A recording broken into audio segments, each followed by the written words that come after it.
All right, friends, Joe Light back here with Lightspeed Rocketry. Thanks for tuning in. All right, so I've glued in the first fin, and as you can see, I just spread a little fillet right along the base there. So I'm going to let that cure for a little bit. You can kind of see all that sanding pays off. I got a nice flush edge there. It doesn't have to be perfect. I'm a little bit nitpicky, but I will go back in anyway, and I'll put the wood filler over top of all of this. But after I put this on, I ran a bead of wood glue all the way across and just took my finger and wiped it on in. Not a big deal. And so just wanted to show you that. Now, next I'm going to be working on putting in this engine compartment to my second tube. One thing that I did a little different, and I'm hoping this will work, you know, I had to figure out a way to retain the shock cord. And so bottom line is, what I did is I went ahead and took a piece of aramid cord. I have this long enough that it gets out past the top of the tube once it's in. But what I did is I drilled through the top and I went down, and then I notched a little piece in the side so that this will fit inside the tube. And so what I did is I, you know, again, kind of did a little sanding on all the edges, so this will slide in relatively conveniently into the tube. I can adjust it a little bit. And then what I'm going to do is with the other end of this, I'm going to buy a piece of the elastic cord to tie onto this. So I have a long enough drag chute, or long enough shock cord, excuse me. But otherwise, it's, you know, pretty standard 3-engine cluster setup. I did have to, you know, modify that a little bit, but nothing spectacular, and kind of keeping in line with our "in thrust we trust." So again, just a quick look at that last one there. I've got it sitting, you know, upright so that that'll set and cure nicely. Then I'll get this one mounted, and we'll take a quick look at that shortly. But I figured, you know, I told the kids this will probably be enough to launch somebody onto the moon. If you believe that, there's a link below for a bridge I have to sell. It's in Arizona. I don't think it's anything major. We've taken it apart and put it back together piece by piece before, so I'll give you a good deal. The link in the channel there below for you. In all seriousness, if we wanted to, I bet you these things, I'll have to put them in RockSim and check it out, but I bet they'd probably go to 800-900 feet maybe.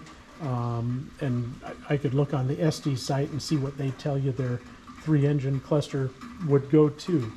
But since I'm not doing an Estes kit, I figured, well, we'll modify it a little bit and see what we do. I did get some altimeters, so I'll be able to put that in there. So the next family reunion, we'll be able to measure how far these things actually go. In all fairness, full disclosure, we do launch from about 4,000 feet elevation. So as a result, then you probably will go a little higher than would, say, at sea level, just from the resistance. And one thing I should have pointed out, and I did not, and I touched on it briefly, but all the sanding that goes involved, and you know, you are supposed to sand these to a little bit of an edge, a little bit of an airfoil. I have a friend of mine who's going to help me with the channel, Justin.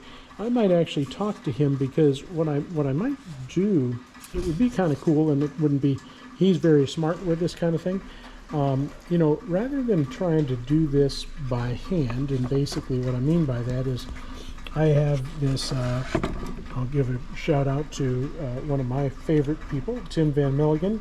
This is an Apogee sanding tee that I got off of their website. But, you know, rather than trying to sand by hand and get that curvature, which, you know, is not a big deal, and these are not, they legitimately aren't going to space, they're just going up. But from an aerodynamics perspective, it would be nice to have it consistent.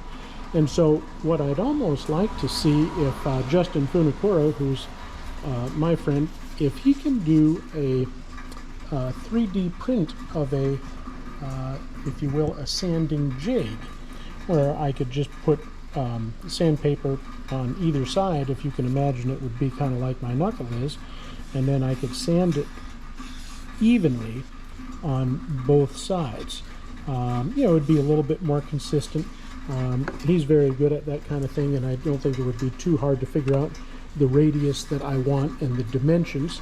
Then once I have that, he could probably drop that into his 3D printer, print those things, and obviously every fin is going to be a little different. The other thing too, and just from an aerodynamics perspective, that sanding does help in terms of drag and resistance, even though these are powered by a rocket engine and they're just thrusting straight up. The other thing too is the ST's directions, they do not call for you to do any sanding. Let me see if I can get you a good view here. They do not call, I printed these off of the website because again, you'd probably get this with the kit, but I couldn't find a kit, so I found the diagram or the design, so I printed these out. But what's funny is they do not call for you to sand. Well, this is just how the epoxy. Oh, here we go. Install the fins, and they show, just sand that, and it says sand the leading edge of all fins to a rounded edge. Well, the leading edge is only this top one.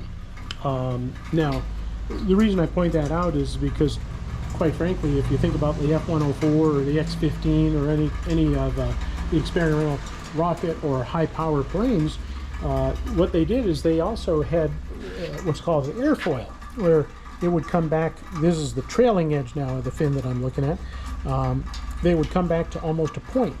And same thing is true for like Learjets and so forth. And the reason for that is that actually creates the best airflow over the wing. Maybe the best way to think about that is if you take a piece of paper and you hold it so it curls over. I'll see if I can show you that. So in other words, if you take the paper so that it curls over like this, when you blow over, and people think, oh, I want to show you how the lift works. If I blow on the bottom of this to try to get the back of the page to lift, it will work, but it takes an awful lot more force. Now I won't do it because I've got 8 pages here, but if I were to blow across the top of the paper, so across the top here, that will actually cause the back of the page to lift, thus the term lift.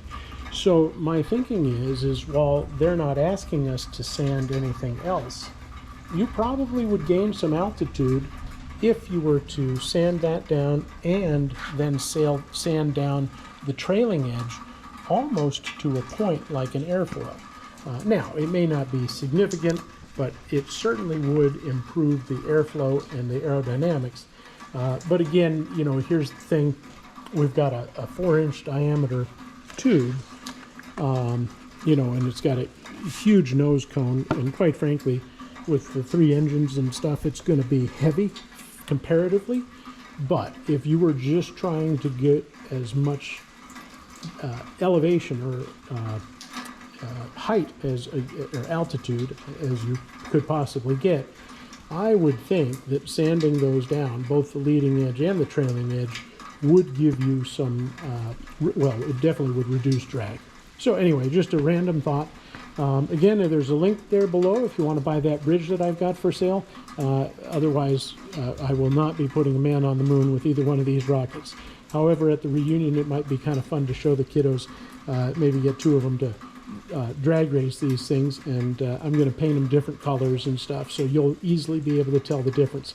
And otherwise, I'll show you an update here in just a little bit. Thanks for tuning in.